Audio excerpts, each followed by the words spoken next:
So we've had a relatively successful transfer window with only bringing in 3 players, but we've got rid of 12.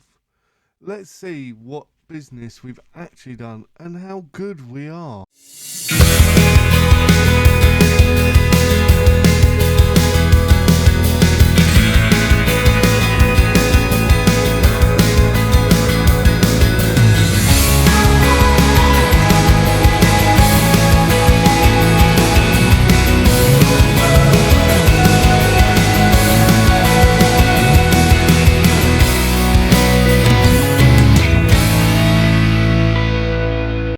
Hello and welcome to Around the World in 80 Clubs.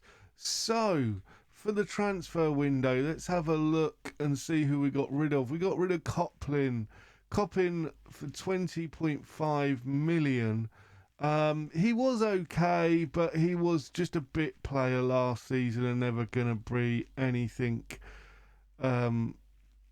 really, never going to challenge for a first team spot, I suppose. Then Owen Simpson went out for 3.9 million, who was a youngster that was not going to ever be anything again. Happy to get £4 million for him. Rampage and Brown have both gone out on loan to younger players who could get a little bit better. Hoping that the loan will just improve them enough and we can then sell them, because I don't think they're going to be good enough for us. Then a big boy went, Mickey Moore. He was out on loan last season as well for Juventus after a previous spell at Blackburn. We've let him go for 24.5 million. He's a good player. Is he ever going to be anything amazing? No. Really happy to get 20 million for him. We've then let a few go out on loan. Decker, most notably Winks, has gone out. We've got 1.1 million for him going out on loan. I wanted him to get first team football, and he's been promised first team football at Celtic, who are a good club. That's the main reason why. The next big one is Pascal, left back, promising youngster, has gone out on loan to Montpellier. He was out on loan the season before, but that's going to be a £2.1 million income for that loan. Then a couple of others. Baldacchini's gone out on loan to Genk with a possible purchase on him as well. Again, probably not good enough for us. And he's getting on a bit, so the loan is hopefully going to persuade them to buy him at the end of the season. And then we got offered 20 million for Petrovic. He's a good keeper. He's 33 now, though, and I wanted to work on our youngster. I did try and bring in a goalkeeper, I will show you in a minute, who went on to go to Everton in the end, unfortunately. But we've spent our money wisely, and we're still in for a couple more players. But Shimkawi has come in. He is a centre-back, 19-year-old Japanese centre-back with 3.5-star current ability, 4.5-star potential ability. We've bought him in from our sister club in Portugal, who bought him for 2.7 million from the J League. He is a fully fledged wonder kid. He deserves place in squad. He's just absolutely brilliant youngster, strengthening the position we needed it to in the centre defence. Tackling of 20, I just wanted to point out.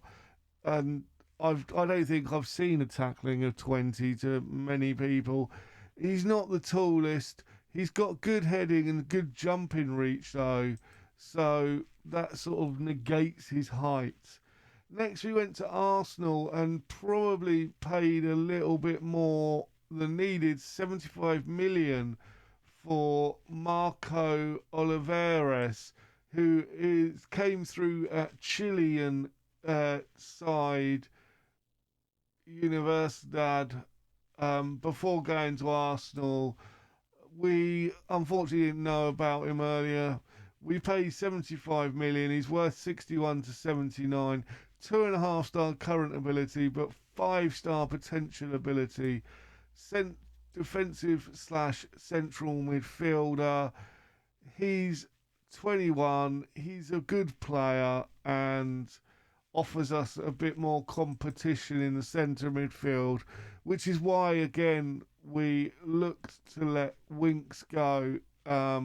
Was the thinking of getting somebody else in the central midfield, but I want Winks to become the player that Oliveira is now. Was the reason behind that. And finally, we spent £800, 800k on Texas Palacios, who is a 21-year-old goalkeeper who's only 1.5 star current ability, 3.5 star potential ability. He's happy to come in as a backup slash young player. He's both footed. He's never going to be anything special. He's good enough to be our third choice current, which is what he is.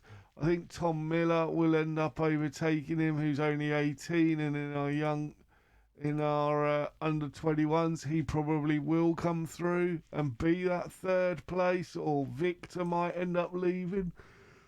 Depending on if Miller keeps progressing as well as he is, we'll probably sell Victor at the end of the season and have Miller as backup and Palacios as our third choice. But it is a case of wait and see. We are currently still looking for a couple of players, which hopefully at the next time I will be able to show you. But for today's game, we have Lucas in goal with Mahmoud, Magnuson, Marcos, and Shimakawa at the back. And then Kante and Gardner in central midfield with a chase out wide. Malcolm and Schultz behind Laskowski. We're going to try and play Malcolm in this role. Obviously, we've got Lanes and a few others. I want to try and get Malcolm established as the attacking midfielder, because I think he'll get more game time there. He is incredibly good, but Laskowski is also incredibly good. So it's catch-22. Whichever one doesn't play up front will have to train to play just behind the striker. And I think Laskowski's done well enough to stay up top at the moment. And obviously we've got Shipper as well, don't forget, who is still youngster and still bags of potential. So let's get going for our first game. And our first game is going to be somewhat of a challenge as we face last year's Tycoon team, Bournemouth, and we're away. So this will be causing an upset if we do well. After this game, we will have a look at the season preview as well, to see exactly where we stand compared to others. But don't forget that Bournemouth is a really good team who should be right up there in the Champions League spots.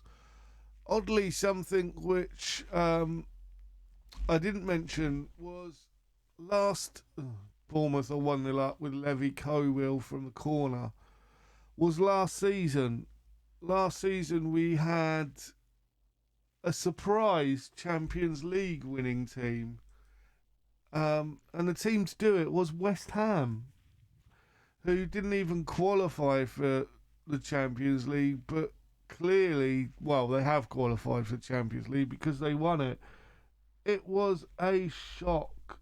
It really was. When I saw that, I couldn't believe it. But here's Lazowski to Schultz, to Malcolm to Machase, who hits the bar, should have pushed that into the back of the net, but manages to hit the bar and no one's there as a follow-up. We're going to demand more. At the moment, we're in the relegation zone. But here is Laskovsky with the free kick. Plays it towards the back post and it's almost fumbled across the line. But it's unable to. But Kanate picks it up and then loses it straight away. And Puyol is on the attack. And Puyol finds a ball across. The keeper can't get there. And it's a dreadful, dreadful mishap at the back. And it's Bournemouth 2, Villa 0. Wowzers. It's not really the start we're looking for.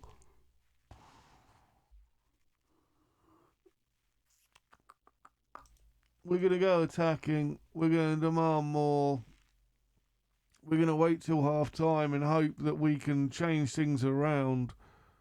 We actually went on and won every single friendly this season. So it's not like we've been in terrible form from the friendlies. We've won them all. But here's Savio, and Savio nearly puts it into his own net, but Lucas manages to push it wide out for a corner. And we know how dangerous this team are from corners, but Machase manages to get it away, but only as far as Horizon. And Horizon puts the ball in the back of the net, although it's been given as an own goal from Marcos. I'm surprised that was given as an own goal, but we are going to thrash arms. I'm really not happy with this so far.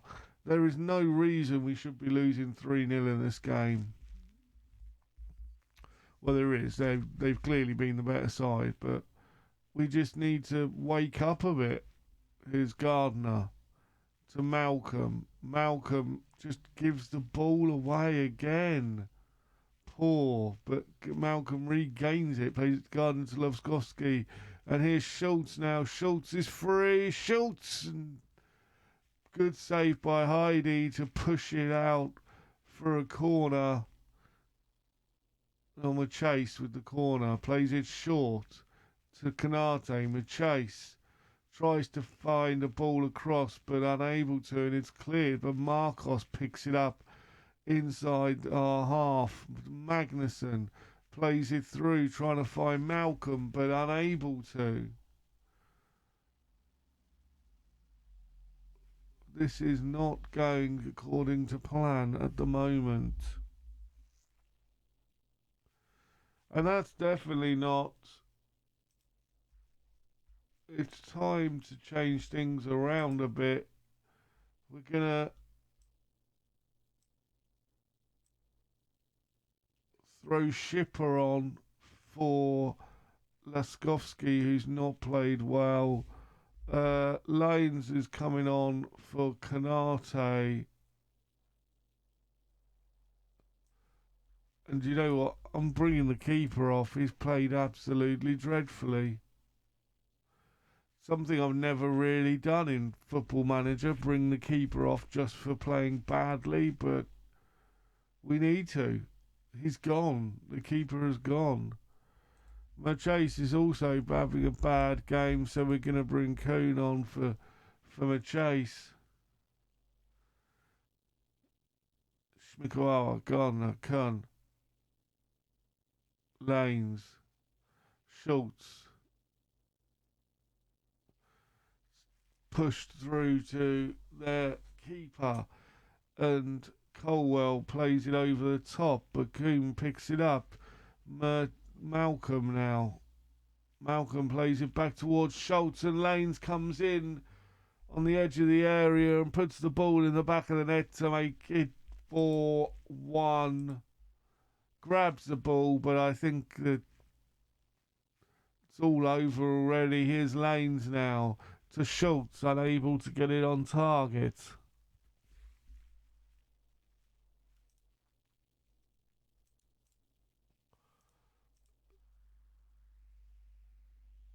So we're just going to demand more. strangely, the players that have come on the pitch have actually started playing a lot better. Everyone seems quite miserable, and so they should. We've lost this, and we've lost it comfortably. So, with that being said, I think we're gonna end the episode here. I'm going to play a couple of games, and try and get this team sorted out a little bit, and I'll see you tomorrow, I think. Let's just have a look when we'll come back. You know what? We're going to play a few games. I'm going to come back for Brighton and Wolves, both on TV. Big game. Wolves, obviously local rivals. Brighton are a team much like us that, well, I don't know if they are now, but when the game was made, much like us, with very young players. So, yes, if you've enjoyed that, please leave a like, subscribe if you're new, and until next time, I have spoken. No, it's shiny.